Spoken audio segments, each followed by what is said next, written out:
Bismillahirrahmanirrahim.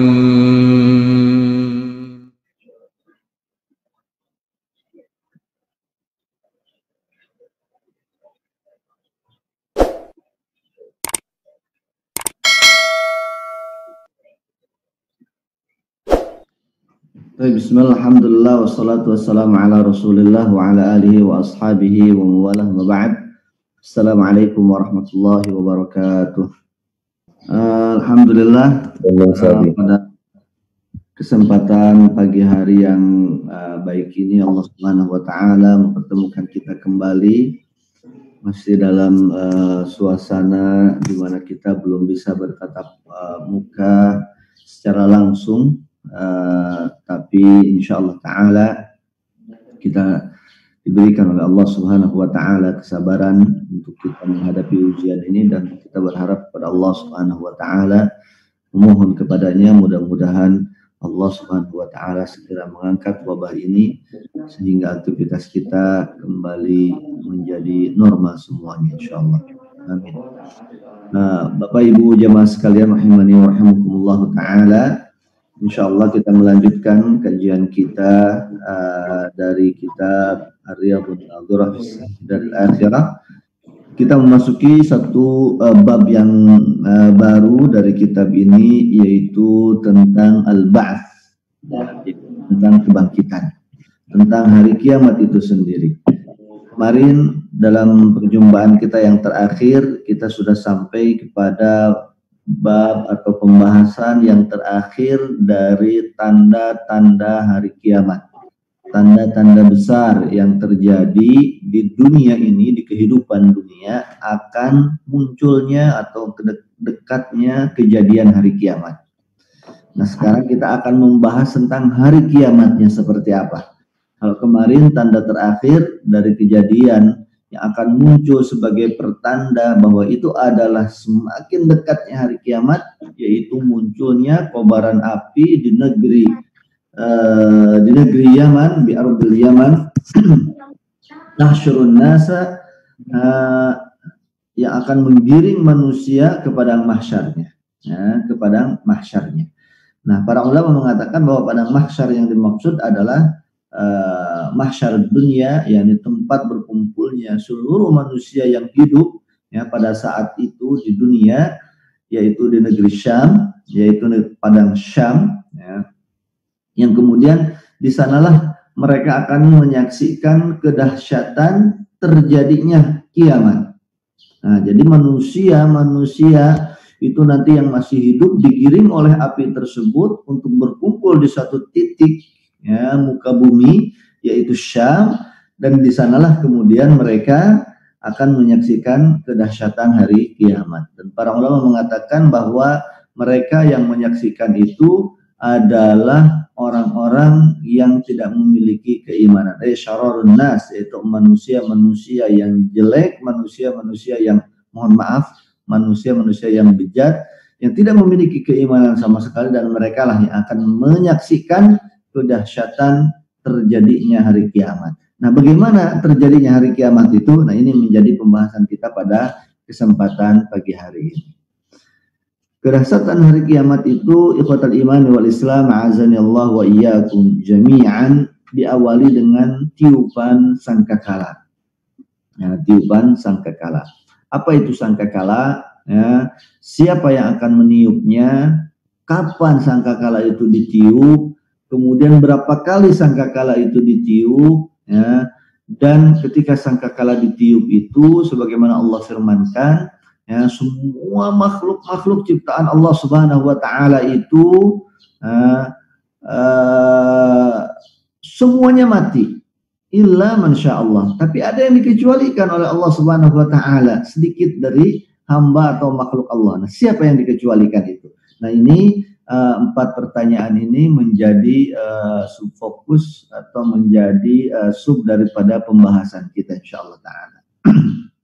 As-sur, para jemaah sekalian rahimani wa rahimakumullah, sangkakala, sebagaimana kita sering mendengar kata sangkakala gitu, nanti ditiupkan sangkakala gitu, maka kemudian terjadi hari kiamat. Sangkakala itu adalah sebagaimana Rasulullah Shallallahu Alaihi Wasallam ya, menjelaskan kepada kita bahwa sangkakala itu sebagaimana yang kita ketahui artinya adalah trompet ya, trompet. Nah, trompet yang dimaksud adalah ya sebagaimana juga dijelaskan oleh Rasulullah SAW adalah trompet yang terbuat dari tanduk ya, dan itu yang ditiupkan ya, oleh malaikat yang ditugaskan oleh Allah Subhanahu wa taala. Ya, jadi secara bahasa sangkakala itu apa? Trompet. Ya, trompet yang terbuat dari tanduk ya. Kalau zaman dulu kan trompet itu terbuat dari tanduk. Bapak Ibu kalau mohon maaf misalnya ngelihat film-film jadul tentang peperangan masa lalu itu kan apa namanya ada suatu orang tentara ya yang ditugaskan untuk memberikan komando ya, dimulainya peperangan itu kemudian ditiup sangkakalanya, ditiup trompetnya itu kemudian tanda itu sebagai pertanda bahwa peperangan dimulai misalnya seperti itu. Nah, di dalam bahasa Arab memang as-sur itu artinya adalah trompet ya, trompet.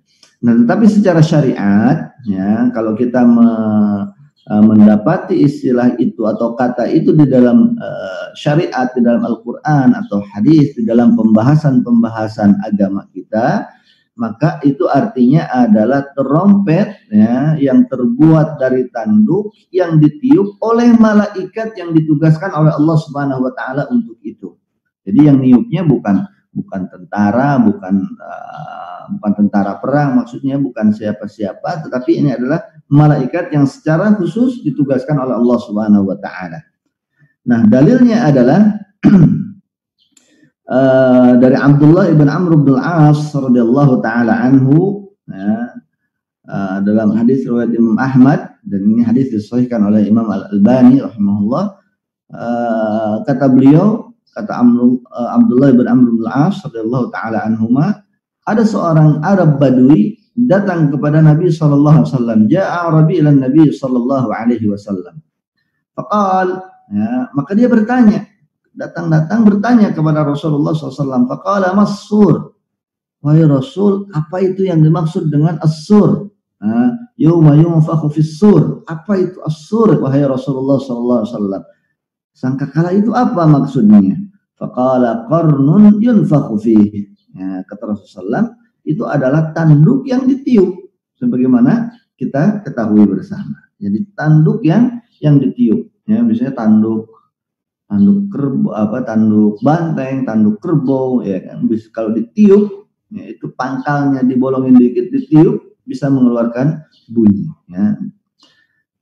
Kemudian bahwa itu kejadian adalah suatu hal yang pasti terjadi di akhir zaman nanti sebagai tanda ya, bahwa malaikat yang ditugaskan tersebut melakukan tugasnya ada di dalam Al-Quran dan Sunnah Rasulullah Sallallahu Alaihi Wasallam.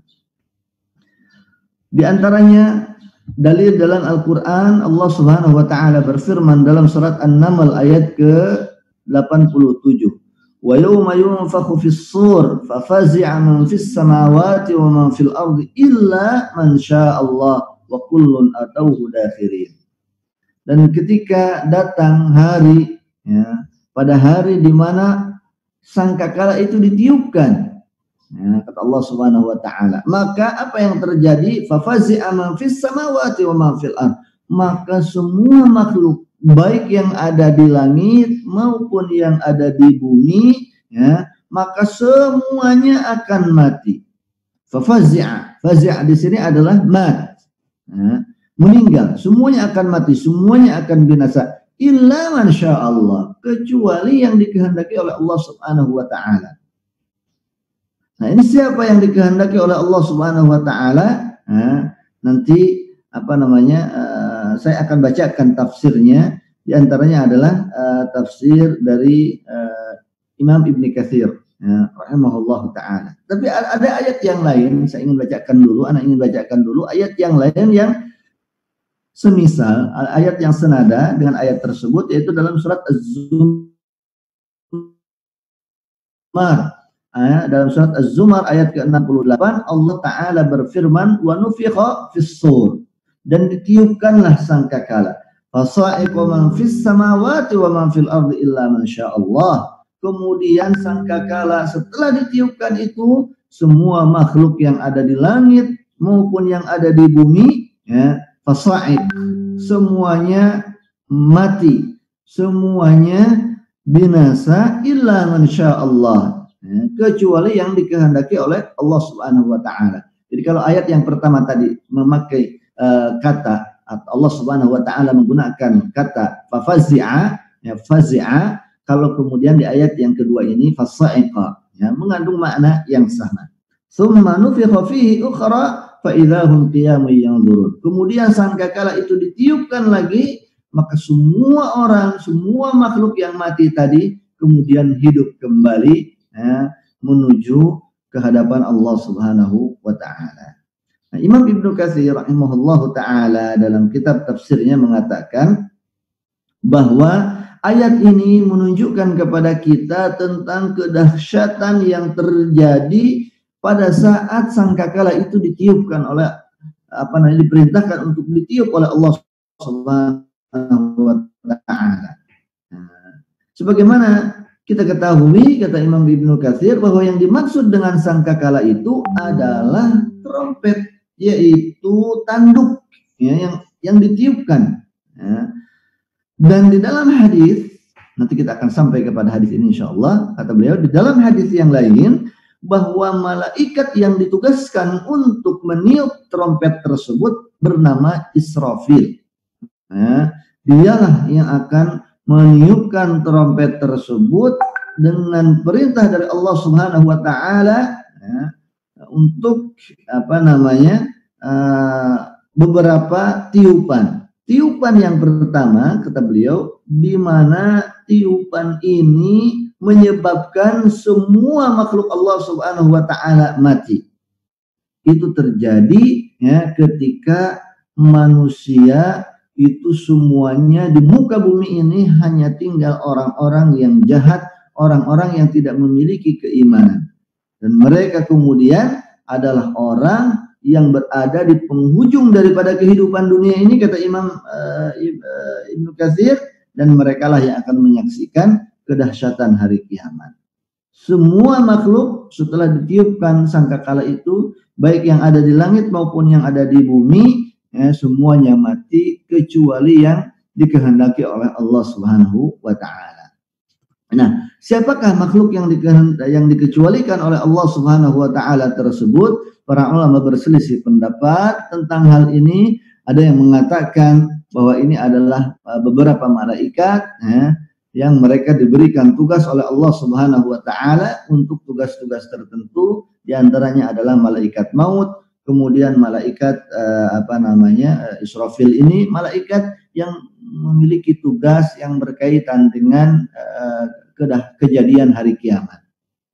Yang pendapat yang lain mengatakan bahwa di antara yang dikecualikan oleh Allah Subhanahu wa taala adalah hurun ain, yaitu para bidadari surga yang mereka juga tidak dimatikan oleh Allah Subhanahu wa taala.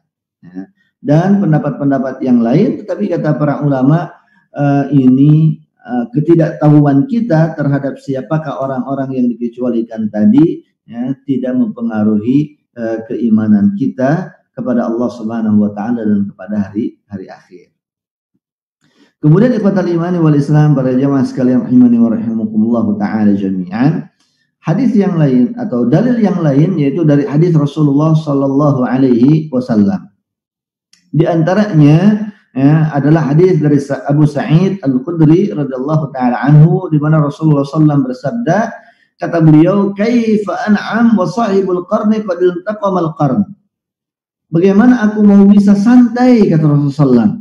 Bagaimana aku mau bisa rileks? Bagaimana aku mau bisa slow di dalam menjalani kehidupan dunia ini, sementara kata beliau, malaikat yang diperintahkan oleh Allah Subhanahu wa taala untuk meniupkan sangkakala ini sudah menggenggam sangkakala tersebut. Nah, jadi kalau berbicara santai, berbicara hidup poya-poya, hidup hidup artinya tidak untuk mempersiapkan kehidupan akhirat, kata Rasulullah nggak bisa hidup seperti itu. Kenapa? Sebab bagaimana mau itu aku lakukan? Sebab aku tahu bahwa malaikat yang dalam hal ini malaikat Israfil yang diperintahkan oleh Allah Subhanahu wa taala untuk meniup sangkakala itu, kini dia sudah menggenggam sangkakala itu. Jadi sangkakala itu sudah ada di dalam genggamannya. Artinya bahwa itu sudah dekat waktunya. Ya, Rasulullah memiliki pemikiran bahwa berarti ini sudah dekat masanya untuk ditiupkan. Wastama'al idzna mata yu'maru bin nafhi fayanfukh. Ya, kemudian beliau sedang trompet itu digenggam dan wastama'al idzn, dan beliau sedang mendengarkan dengan seksama menunggu perintah dari Allah Subhanahu wa taala kapan perintah itu tiba, dan agar kemudian tidak lama lagi setelah perintah itu tiba beliau tinggal tiupkan. Ya. Maka ungkapan Rasulullah SAW ini membuat para sahabat berat, ya, berat mendengarnya, ya, membuat para sahabat sulit, ya, untuk mendengarnya. Ya, berat, ini kiamat sudah dekat. Faqala Rasulullah SAW, maka Rasulullah melihat psikologis para sahabatnya, melihat respon para sahabatnya, melihat raut para sahabatnya yang ketika itu ada di hadapan beliau SAW, maka beliau mengatakan qulu hasbunallah wa ni'mal wakil. Maka kata Rasulullah SAW, bacalah oleh kalian hasbunallahu wa ni'mal wakil. Cukuplah bagi kita Allah Subhanahu wa taala sebaik-baiknya tempat untuk bersandar. Jadi ikhwafillah azanallahu wa iyyakum jami'an, itu di antara hadis yang menunjukkan tentang as-sur, tentang sangkakala. Nah, tadi sudah sedikit disinggung bahwa siapakah yang meniupkan sangkakala? Yang meniupkan sangkakala itu malaikat yang ditugaskan untuk itu, ya, dan di dalam beberapa hadis disebutkan namanya Israfil. Namanya Israfil. Jadi malaikat yang diberikan tugas oleh Allah Subhanahu wa taala untuk meniupkan sangkakala itu namanya Israfil, dan nama ini disepakati oleh para ulama salaf, ya, dari kalangan sahabat, tabi'in, tabi'ut tabi'in, dari ulama-ulama salaf menyepakati. Artinya menyepakati itu bukan berarti kemudian dikarang-karang kemudian disepakati, bukan. Artinya ada dalilnya untuk penamaan tersebut, ya, dan tidak ada perbedaan pendapat. Jadi tidak ada pendapat nama yang lain. Semua ulama, ya, menyebutkan nama yang sama sehingga terjadi ijma, ya, terjadi ijma bahwa nama daripada malaikat tersebut adalah malaikat Israfil, ya, dan penamaan tersebut ada dalilnya. Ya, karena dari sekian malaikat yang disebut-sebut namanya itu ada beberapa yang tidak ada sumbernya yang sahih, ya, sehingga itu dipertentangkan, artinya menjadi perbedaan pendapat, ya, penamaan tersebut di kalangan para ulama. Tetapi untuk malaikat Israfil tidak ada perbedaan pendapat di antara para ulama terkait dengan penamaan tersebut. Imam Ibn Hajar Al-Asqalani di dalam Fathul Bari mengatakan bahwa, kata beliau, ya, nama malaikat yang meniupkan sangkakala itu masyhur sekali. Namanya terkenal, namanya masyhur. Ya. Bahkan penamaan tersebut, ya, disepakati oleh para ulama. Yani tidak ada ulama yang menyelisihi nama malaikat yang meniupkan sangkakala ini. Ya, ada hadis di dalam hadis Wahab ibn Munabbih, hadis Abi Sa'id, ya, kemudian Al-Khudri yang tadi kita bacakan, kemudian ada di dalam hadis riwayat Abi Hurairah, kata beliau, dan juga kemudian ada hadis yang lainnya, ya, yang itu menjadi dalil sandaran para ulama menamakan malaikat tersebut dengan malaikat Israfil. Israfil pakai sin ya, bukan apa namanya, bukan pakai z ya penamaan tersebut ya, bukan pakai zai ya, tapi pakai sin, alif, sin, ro, alif ya, Isra panjang ya, kemudian fa, ya, lam, Israfil. Nah, di dalam bahasa Arabnya begitu ditulisnya. Alaihissalam. Kemudian Israfil ini, yakni malaikat Israfil ini ya, senantiasa siaga. Kondisinya dalam kondisi siaga, bahkan siaga satu. Beliau lakukan seperti itu ya. Apa namanya? Karena apa? Karena beliau khawatir ya, atau tidak ingin bahwa ketika Allah memerintahkan beliau untuk meniupkan sangkakala ya, beliau dalam kondisi yang tidak siap. Sehingga saat ini ya, beliau itu dalam siaga satu ya, trompet tadi, sangkakala itu digenggam oleh beliau sallallahu alaihi wasallam. Kemudian dalam genggaman ketika beliau menggenggam sangkakala tersebut, matanya awas menuju kepada arasnya Allah Subhanahu wa taala ya, kemudian telinganya pun apa namanya siaga ya, untuk memperhatikan apakah Allah Subhanahu wa taala apa namanya akan segera mengeluarkan perintah kepada beliau untuk ditiupkan sangkakala tersebut. Nah, ini tertuang dalam sebuah hadis dari sahabat Aus ibn Aus radhiyallahu taala anhu. Rasulullah SAW bersabda, kata beliau, inna min afdali ayyamikum yaumal jum'ah. Hadis dari Abu Hurairah radhiyallahu taala anhu. Hadis sebelumnya dulu. Hadis dari Abu Hurairah radhiyallahu taala anhu, Rasulullah SAW bersabda, inna tarafa sahibis sur mundu wukila bihi musta'idun yanzuru nahwal arsh makhafatan an yu'mar qabla an yartadda ilaihi tarfuh ka'anna ainaihi kaukaban durriyan. Kata Rasulullah SAW, sesungguhnya katanya, mohon maaf, apa namanya, bibir atau mulut dari malaikat Israfil itu sejak beliau alaihissalam mendapatkan perintah dari Allah Subhanahu wa taala untuk meniupkan sangkakala, itu bibirnya itu sudah didekatkan ke mulut trompet. Ya. Lalu kemudian apa namanya, matanya awas menghadap atau memandangi arasnya Allah Subhanahu wa taala. Ya. Dia siap untuk menerima perintah dari Allah Subhanahu wa taala ya, tanpa harus beranjak lagi dari tempatnya, tanpa harus ada jeda. Ya, jadi beliau ingin segera melaksanakan perintah itu ketika perintah itu turun. Ya, tidak ingin dilambat-lambatkan perintah itu, tidak ingin ditunda-tunda, sebab beliau mendapatkan perintah tersebut. Mohon maaf kalau saya gambarkan nih, misalnya bahwa apa namanya, misalnya ini adalah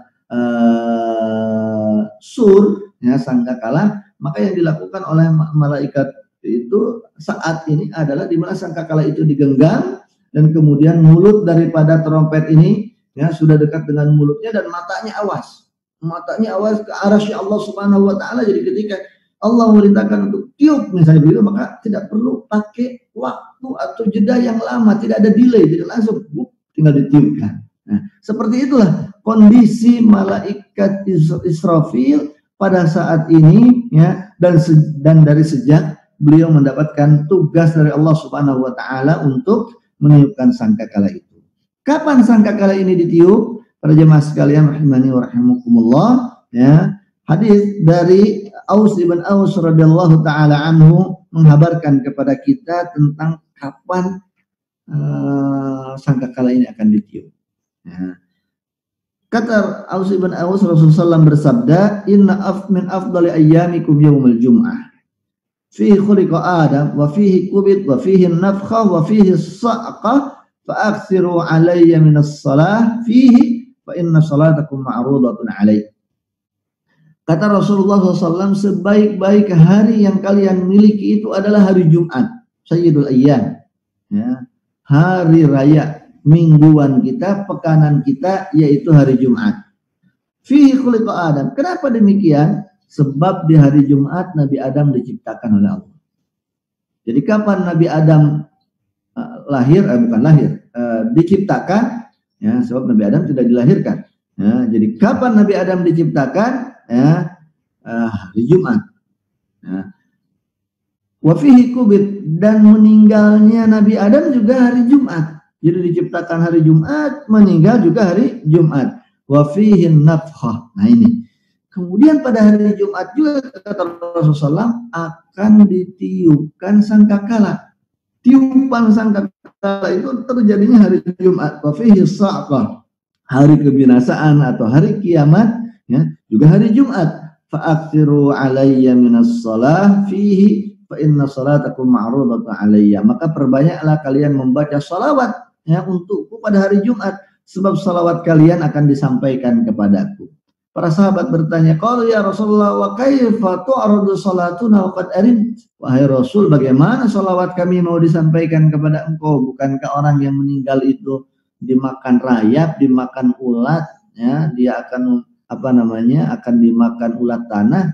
Maka kata Rasulullah, ya, innallaha qad harrama al-ardi an ta'kul ajsadal anbiya. Allah telah melarang tanah untuk membinasakan atau memakan jasadnya para nabi. Sehingga para nabi itu jasadnya kalau digali, misalnya kuburnya, tapi tentu ini adalah perbuatan yang tidak boleh dilakukan, maka akan didapati jasad mereka itu utuh, tubuh mereka itu utuh. Jangan para nabi, orang-orang yang soleh, kita sering sekali mendengar berita ketika ada penggusuran tanah, ketika ada tanah yang lapang, yang tua begitu, tidak diketahui di situ ada kuburan, ternyata ada ditemukan jasad orang-orang yang meninggal tempo dulu dan seterusnya. Itu adalah diantara keutamaan yang Allah Subhanahu wa taala berikan kepada orang-orang yang saleh, yang Allah Subhanahu wa taala kehendaki, dan ini apalagi para nabi. Dan pernah di zamannya Umar bin Khattab radhiyallahu taala anhu, ketika perluasan Islam sampai kepada Palestina, ya, bahwa orang-orang di sana, Bani Israel di sana itu memiliki jasad seorang nabi yang mereka simpan, yaitu Nabi Daniel. Ya, namanya Daniel nabinya ini. Nabi Daniel ini jasadnya disimpan oleh orang-orang Bani Israel, dan mereka pakai untuk, ya, bertawassul kepada Allah Subhanahu wa taala bila mereka mendapatkan kesusahan, kesulitan yang luar biasa, terutama pada saat musim kemarau. Mereka pakai untuk istisqa, meminta hujan kepada Allah Subhanahu wa taala dengan wasilah, ya, mereka berdoa itu, kemudian jasad tadi itu dikeluarkan untuk wasilah kepada Allah Subhanahu wa taala. Nah, ketika perluasan Islam sampai ke sana, dilaporkan itu kepada Umar bin Khattab, maka sahabat Umar bin Khattab yang memerintahkan para sahabat, ya, para tentaranya untuk mengambil jasad tersebut dan untuk dikuburkan di malam hari di padang pasir, dan kemudian kuburannya tidak boleh dikasih tanda, ya, tidak boleh dikasih tanda. Dan kemudian sejak saat itu tidak diketahui lagi di mana letak kuburan nabi tersebut, Nabi Daniel namanya, dan jasadnya utuh sempurna. Nah, Bapak Ibu sekalian, jadi kapan, kita kembali kepada tema kita, kapan sangkakala itu ditiup? Hari Jumat. Ya, hari Jumat. Nah, sekarang kita hari Ahad, hari Jumat sudah lewat 2 hari yang lalu, alhamdulillah. Tetapi jangan salah bahwa 5 hari ke depan juga ada lagi hari Jumat, ya. Ada lagi hari Jumat. Cuman jadi hari Jumat yang mana? Wallahu taala alam, tapi kejadiannya, ya, hari Jumat. Cuman masalahnya setiap bulan ada 4 kali hari Jumat, ya. Kemudian setiap tahun berarti ada berapa kali hari Jumat itu? 60 atau 48 hari Jumat, ya kan, kurang lebihnya begitu. Nah, hari Jumat yang mana? Wallahu taala alam, yang jelas hari Jumat di mana seluruh tanda-tanda kiamat yang disabdakan oleh Rasulullah SAW dan juga telah difirmankan oleh Allah Subhanahu wa taala dalam Al-Qur'an, sudah pada bermunculan semuanya, terutama tanda-tanda yang besar. Maka kalau sudah begitu, maka hati-hati ya, Jumat ke Jumat akan menjadi suatu hari yang yang mengerikan. Kemudian Bapak Ibu sekalian rahimani wa rahimakumullah, nah ini insyaallah taala akan kita selesaikan pembahasannya. Jadi saya akan persingkat. Nah, kemudian berapa kali sangkakala itu ditiup? Nah, para ulama berselisih pendapat berkaitan dengan berapa kali sangkakala ini ditiup. Ada yang mengatakan bahwa ditiup 2 kali. Nah, pendapat ini misalnya pendapat Ibnu Hajar Al-Asqalani, Imam Al-Qurtubi. Kemudian ada yang berpendapat bahwa 3 kali ditiupnya, seperti misalnya Ibnu Taimiyah, Ibnu Katsir, kemudian dan Ibnu Al-Arabi. Kemudian yang pendapat yang ketiga ada yang mengatakan ditiup 4 kali. Ya, ditiup 4 kali. Pendapat yang mengatakan ditiup 4 kali, ya, Ibnu Hazm dalam hal ini, ya, bahwa kata beliau, Ibnu Hajar menukil pendapat Ibnu Hazm ini, kata beliau dalam kitab Fathul Bari, kata beliau bahwa Ibnu Hazm berpendapat bahwa tiupan yang pertama yang mematikan seluruh makhluk. Tiupan yang kedua yang menghidupkan kembali, ya, manusia itu kemudian dibangkitkan dari kubur dan berkumpul di padang mahsyar. Tiupan yang kedua. Tiupan yang ketiga yaitu tiupan yang membuat semua orang ketakutan ketika mereka berada di padang mahsyar. Semua makhluk ketakutan, ya, tetapi tidak mati. Ya. Tiupan yang keempat, ya, adalah tiupan yang menyadarkan orang atau menstabilkan orang dari kondisi tiupan yang ketiga tadi. Nah, ini pendapat daripada Ibnu Hazm. Ya. Kemudian ada yang mengatakan 3 tiupan. Ya. Tiupan yang bertambah tiupan itu adalah yang pertama tiupan yang menyebabkan semua orang itu takutan, cemas, ya, takut yang hebat. Tiupan yang kedua sehingga mereka mati, ya, tiupan yang pertama ini. Tiupan yang kedua membuat alam raya ini, ya, hancur, kiamat. Jadi tiupan yang pertama itu makhluk-makhluk hidupnya dulu mati, manusianya terutama, ya, mati. Dan kemudian tiupan yang kedua membuat alam raya ini hancur, yakni kiamat. Dan tiupan yang ketiga adalah tiupan yang menghidupkan kembali makhluk-makhluk tersebut di alam mahsyar nanti. Ini dalil-dalilnya sama, ya, dalil-dalilnya sama. Ini hanya kemudian interpretasi atau penafsiran dari para ulama tadi, istinbat, ya, dari ayat-ayat tadi yang berbeda kemudian para ulama di dalam mengambil kesimpulannya.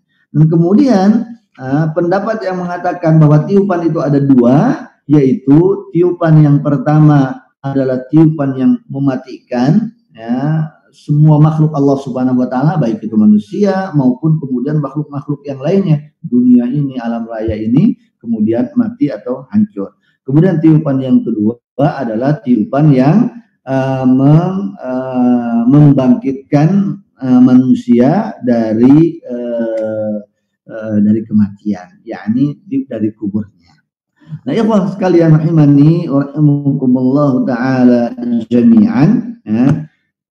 Kemudian mungkin ada pertanyaan, ya, ada pertanyaan yang kritis, ya, tetapi kemudian pertanyaan ini apakah ini ada manfaatnya atau tidak, ya, yaitu pertanyaan berapa jarak antara tiupan yang pertama dengan yang kedua misalnya. Bapak Ibu sekalian rahimani wa rahimakumullah, jadi perbedaan pendapat tadi tentang berapa kali tiupan itu substansinya adalah ada tiupan yang menyebabkan makhluk ini mati, ada tiupan yang kemudian menyebabkan atau implikasinya bahwa manusia itu atau makhluk-makhluk Allah Subhanahu wa taala itu dibangkitkan pada hari akhir nanti. Ya, kalau kita lihat dari pendapat-pendapat tadi itu hampir sama, cuman ada yang membedakan. Apakah misalkan yang 4 tiupan itu tiupan yang pertama itu manusia dulu yang masih hidup mati. Tiupan yang kedua baru kemudian alam raya ini mati atau hancur. Ya, itulah kiamat. Nah, yang berpendapat 2 tiupan ini digabungkan dalam 1 kali tiupan, dan pendapat yang kuat yang masyhur adalah tentunya yang 2 kali tiupan. Nah, berapa jarak antara tiupan yang pertama dengan yang kedua? Berapa jarak waktu? Jadi ketika malaikat Israfil meniupkan yang pertama, gitu misalnya bunyi berdentu, ya, kemudian kehidupan alam raya ini hancur, ya. Berapa waktu kemudian antara yang itu dengan nanti malaikat itu meniupkan lagi? Ya. Maka ada seorang sahabat, ya, yang bertanya tentang hal ini kepada Rasulullah Shallallahu Alaihi Wasallam. Maka kata Rasulullah, "Ma bainan nafqatain arba'un." Antara 2 tiupan itu jaraknya kata Rasulullah adalah 40. Qalu ya Rasul, ya Abu Hurairah, yang meriwayatkan hadis ini adalah Abu Hurairah. Maka Abu Hurairah ditanya oleh para sahabat yang lain, "Wahai Abu Hurairah, maksudnya 40 apa? Arba'una yauman, apakah 40 hari?" Qala enggak, kata Abu Hurairah. "Arba'una syahran, apakah 40 bulan?" Kata Abu Hurairah, enggak.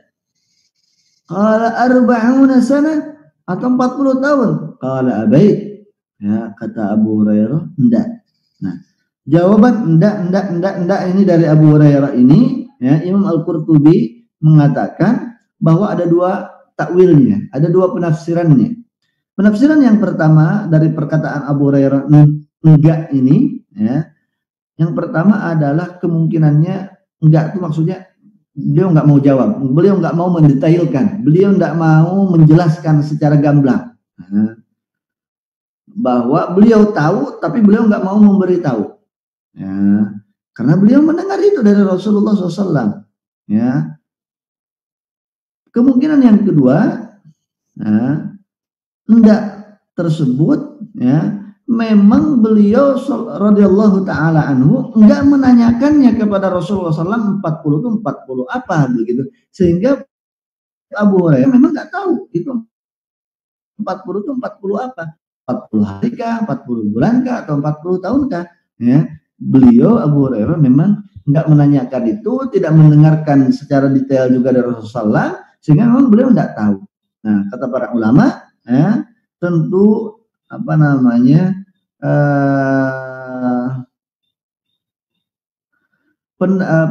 dari dua kemungkinan ini kata Imam Al-Qurtubi, pendapat yang kemungkinan yang pertama yang lebih dominan kata beliau, yang lebih memungkinkan, yaitu beliau tahu tapi beliau tidak mau menjelaskan. Nah, kenapa?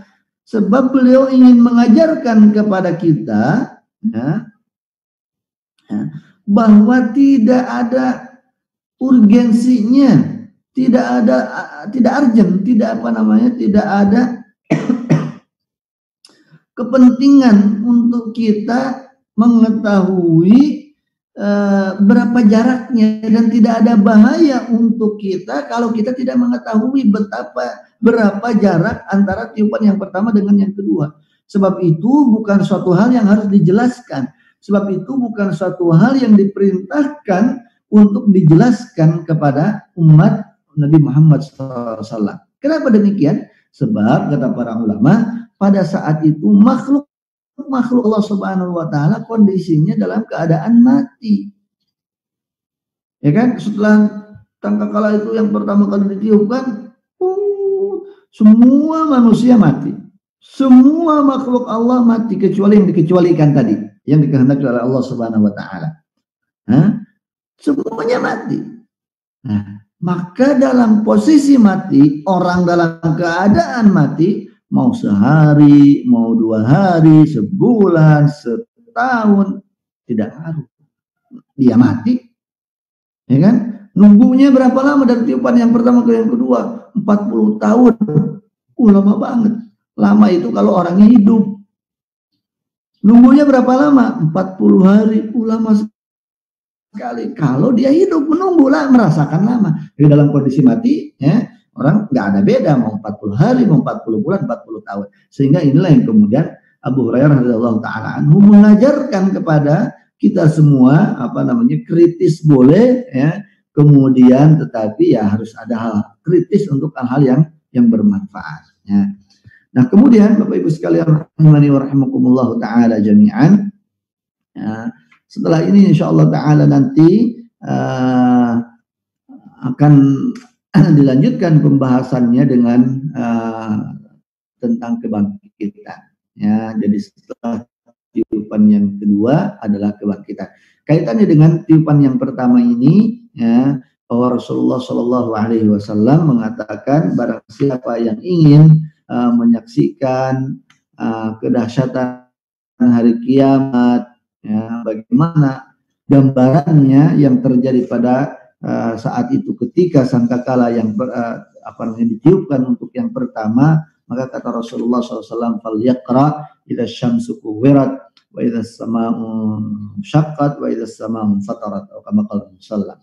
Man arada ayanzara, barang siapa yang ingin menyaksikan, melihat, ya, hari kiamat, ka'annahu ra'ya ain, seolah-olah dia melihat itu terjadi di hadapan matanya, di hadapan kepalanya, di hadapan sendiri. Kiamat itu terjadinya seperti apa?